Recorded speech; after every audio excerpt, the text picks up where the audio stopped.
Terima kasih kepada sahabat-sahabat media. Sini memang hari pelancaran muda.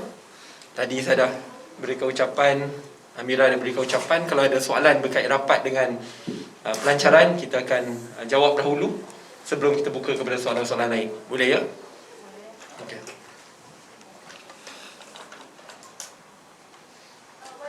Semua parti perbankan dijemput hari ini ke atau hanya parti yang dah tahan? Kita jemput semua. Saya dimaklumkan ada wakil daripada Parti Keadilan, tetapi beliau tidak dapat hadir pada... Ada ke tadi? Tidak, Pejuang pun sama. Pejuang pun kita ada jemput, tetapi tidak dapat. Dia patutnya dapat, tapi ada di sini PRN. Ya, Keadilan.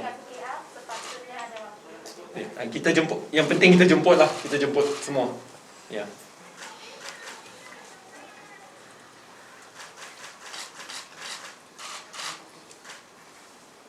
Tapi setakat ni member muda sudah hampir berapa orang? 75. Saya tahu bila saya buat semakan pada minggu lepas, saya belum dapat taklimat baru pada minggu ni. Dalam 75 ke 76 ribu ahli di seluruh Malaysia. Seperti yang saya kongsikan sebentar tadi, kalau tengok majoriti pimpinan muda dan juga ahlinya, kebanyakan daripada mereka tidak pernah menyertai mana-mana parti politik sebelum ini. Dan muda merupakan parti politik pertamanya. Individu seperti Amir Aisyah, Dr. Ken, Syarizal, banyak lagi.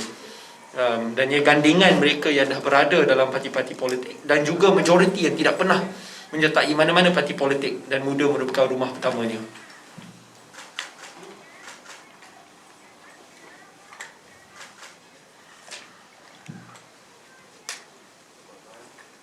Ada soalan lain?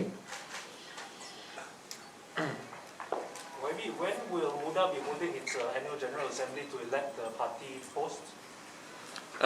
We follow by the constitution, which will come in about 2-3 years time. We've done our first EGM among the founders 2 days ago. I think it was the 9th. It was on the 9th. Sorry, 9th this month. And then the party election will come, I think, about 3 years time.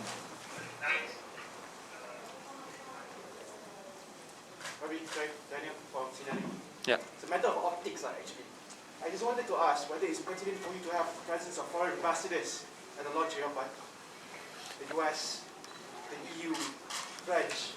This could set some wrong tone, especially among Malaysians who see this as a Malaysian-based party. But at the launch of your party, you have foreign interests at your launch of your party. What do you say about that? 2 points to make. I remember even when Bersatu did its launching, it invited foreign dignitaries to come as well.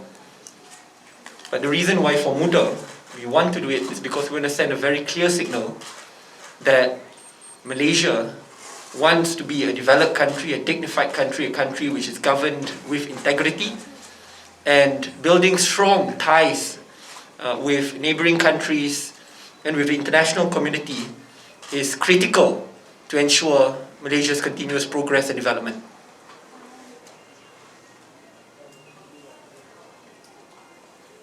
Ada soalan lain? Okay. Saya rasa diorang nak buka untuk soalan. Kita buka untuk soalan-soalan lain selain pada Hari Pelancaran Muda. Kalau boleh, beritahu nama daripada portal mana dan boleh tanya soalan lah. Terima kasih. Kita mula. Okay. Isu dari Bernama TV nak tanya, Muda sekarang dah dapat 6 kawasan bertanding di Johor. YB sendiri akan bertanding di kawasan mana sekiranya bertanding? Yang kedua, siapakah calon-calon yang akan dinamakan untuk 5 lagi dua? Ya. Pertama sekali, saya rasa yang paling penting adalah untuk menampilkan pasukan yang mewakili rakyat Johor yang berbelang bangsa dan agama, dan untuk mencalonkan ramai wanita-wanita. Kerana apabila muda ingin menjadikan parti masa hadapan negara, dia tidak cukup sekadar mencalonkan rakyat yang berbelah bangsa dan agama, tetapi untuk memastikan perwakilan wanita yang agak besar. Berkenaan nama calon dan mana mereka bertanding, ia masih dibincangkan di peringkat muda dan akan kita maklumkan kepada media dalam tempoh terdekat. Yang saya boleh katakan, calon pertama akan diumumkan pada minggu depan dan ia bukan saya pada minggu depan. Jadi saya akan maklumkan kepada media lah. Jadi YB akan bertanding atau tak? Yang orang nak tahu. Itu perkara tu akan dibincangkan bersama dalam muda.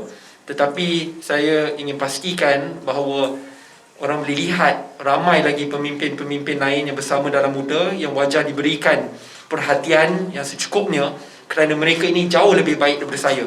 Apa yang saya nak katakan, jika khidmat saya dimuar, ya, sebegitu, calon-calon yang kita akan ketengahkan dalam muda jauh lebih baik. Dan kita akan tampilkan mereka pada minggu depan. Maknanya calon tu dah ada lah. Just nak kat umum minggu depan. Bukan semua, kita akan maklumkan satu persatu. Apa kriteria calon-calon yang akan ditampilkan oleh muda? Mungkin ada kelainan lah. Mungkin yang boleh dikongsikan. Sebab tu saya rasa penting untuk melihat pasukan. Satu pasukan je, bukan setakat melihat satu calon sahaja. Tetapi mereka ini orang yang berpengalaman berkhidmat. Mereka ini adalah datang pelbagai latar belakang, pelbagai bangsa dan agama. Banyak ramai perwakilan wanita yang akan kita ketengahkan, calon-calon wanita. Dan orang yang kuat bekerja, kuat berkhidmat, kuat bekerja dan ada pengalaman daripada segi pengubalan dasar dan minat dalam politik dasar. Seperti saya kongsikan sebentar tadi, dalam ucapan saya, muda memang fokus politik dasar dan politik khidmat. Kerana fokus kami adalah untuk mengubah landscape Johor dan Malaysia melalui politik dasar dan khidmat. Kami dari Badan Malaysia kini. So, negotiation dengan SIP dengan PRN sudah lakukan bagaimana? Rundingan saya rasa lebih baik dibincang secara tertutup. Kalau ada apa-apa maklum balas, saya akan maklumkan kepada sahabat-sahabat media. YB, tawaran PR untuk 3 kerusi itu macam mana daripada muda sendiri? Terima ataupun mana? Sebab tu saya tekankan selalunya rundingan dibuat secara tertutup. Sebab tu saya pun ada memaklumkan bahawa perkara ini lebih baik dibincangkan secara tertutup. Tetapi muda juga telah pun memberikan maklum balas dah agak lama kepada sahabat-sahabat PKR berkenaan perkara ini, dan muda pun dalam rundingan memang hanya memohon 3 kerusi. Tetapi yang penting perkara ini harus dibincangkan secara tertutup, bukan dibawa kepada umum.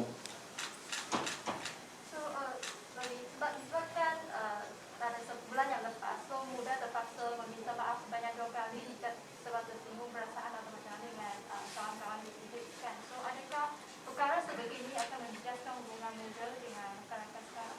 Sebab tu saya tekankan dalam ucapan saya sebentar tadi, when you make a mistake, you apologize and you learn how to move forward.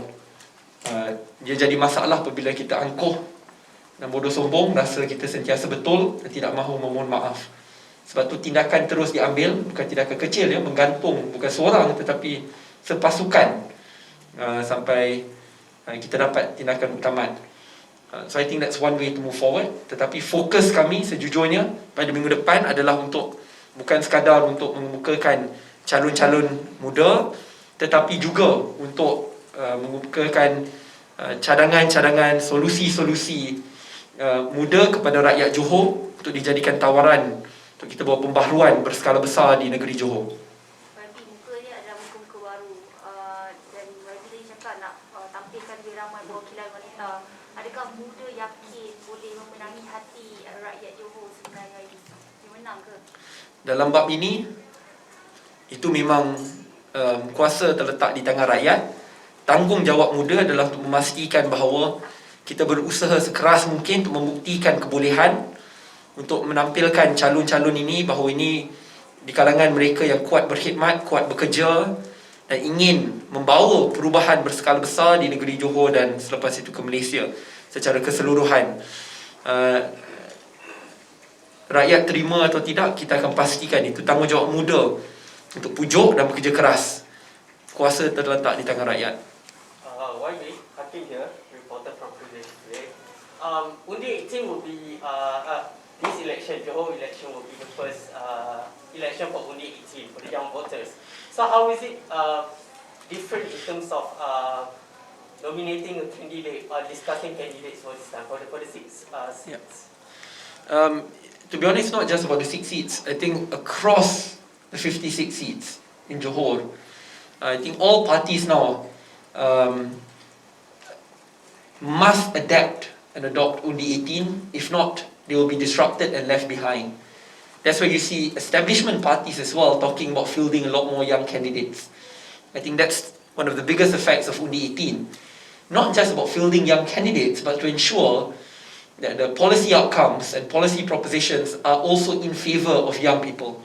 And I'm very sure if you look at respective manifestos which will come out, there will be a lot more offerings towards Johorian youth.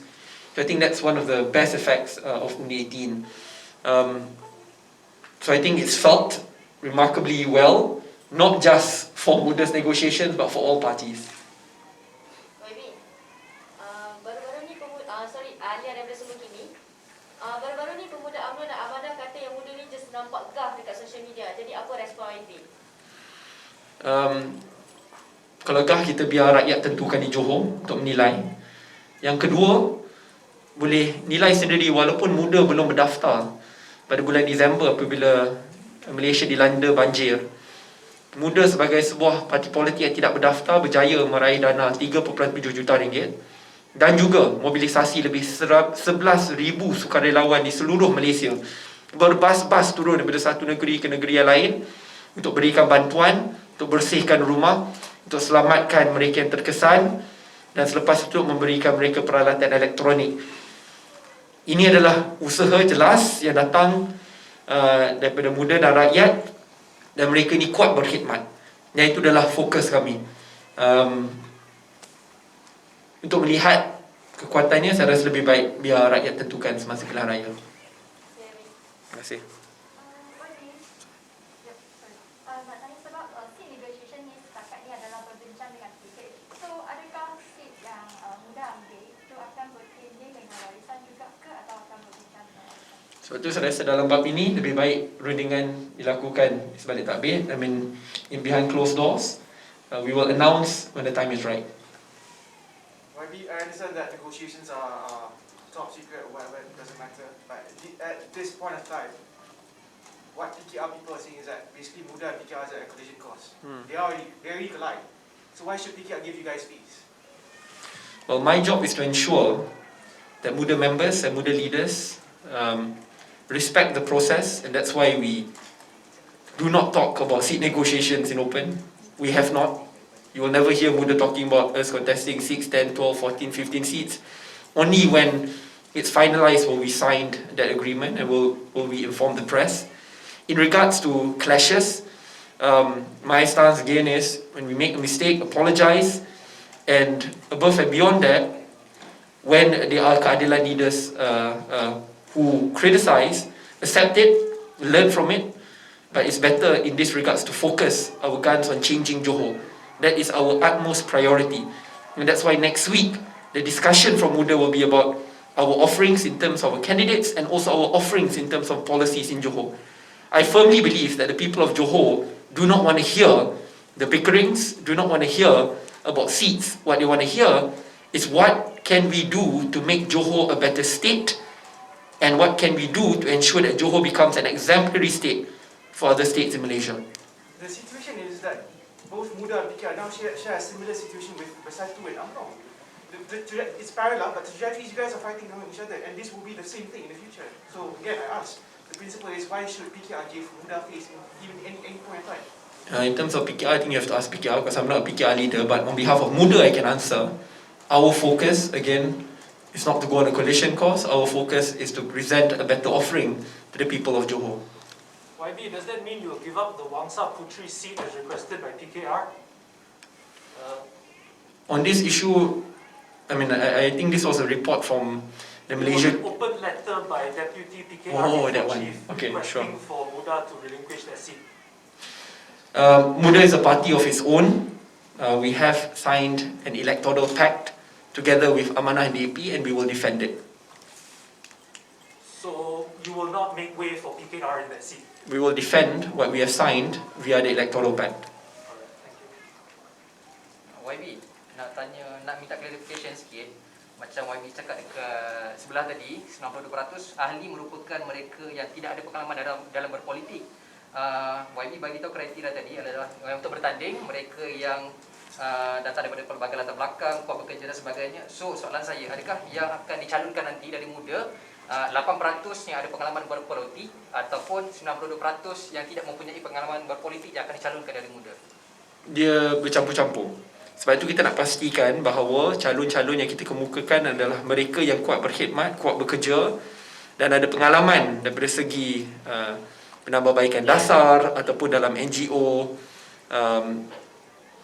sektor korporat dan yang lain. So it's a team, satu pasukan bersama. Dia tidak hanya ambil daripada sini atau di sebelah sana, dia adalah gabungan.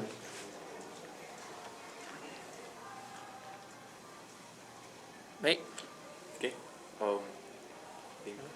Terima kasih kepada sahabat-sahabat media. InsyaAllah kita berjumpa di Johor. Kalau perlukan apa-apa sesi wawancara, boleh hubungi Lokman. Dan lagi sekali terima kasih kerana sudi datang pada Hari Pelancaran Muda. Thank you very much. Dan terima kasih kepada kawan-kawan daripada Parti Sains yang bersama dengan kita. Saya berharap rakan-rakan media dapat berikan liputan kepada mereka supaya mereka dapat pendaftaran parti mereka. Itu hak yang harus kita pertahankan bersama. Thank you very much.